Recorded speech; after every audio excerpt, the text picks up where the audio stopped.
இன்றைக்கான தேவனுடைய வார்த்தை தலைமுறை. உபாகமம் 5ஆம் அதிகாரம் 10ஆம் வசனம் சொல்லுது, என்னிடத்தில் அன்பு கூர்ந்து என் கற்பனைகளை கை கொள்ளுகிறவர்களுக்கோ 1000 தலைமுறை மட்டும் இரக்கம் செய்கிறவராய் இருக்கிறேன்.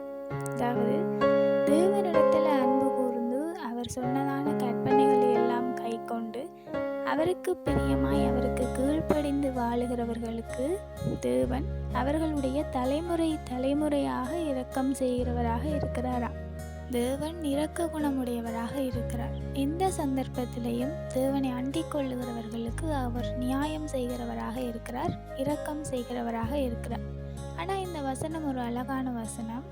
அவரிடத்தில் அன்பு கூர்ந்து கை கொள்ளுகிறவர்களுக்கு அந்த நபருக்கோ அல்லது அந்த குடும்பத்துக்கோ மாத்திரமல்லாமல் அவர் அந்த நபர் உட்பட தலைமுறையாக இரக்கம் செய்கிறாராம்.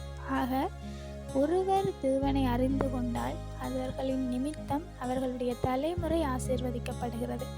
உதாரணமாக தேவன் ஆபிரகாமை ஆசீர்வதிக்கிறார்.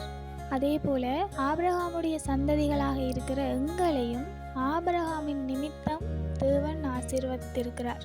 அப்படி நாங்கள் தேவனை அறிந்து கொண்டு அன்பு கூர்ந்து அவருடைய கற்பனைகளை கை கொள்ளுகிறோமாக இருந்தால் எங்களுடைய தலைமுறைக்கும் தேவன் இரக்கம் செய்வார். தலைமுறையாக இரக்கம் செய்கிற தேவன் நம்முடைய தேவன் மாத்திரமே. Have a nice day.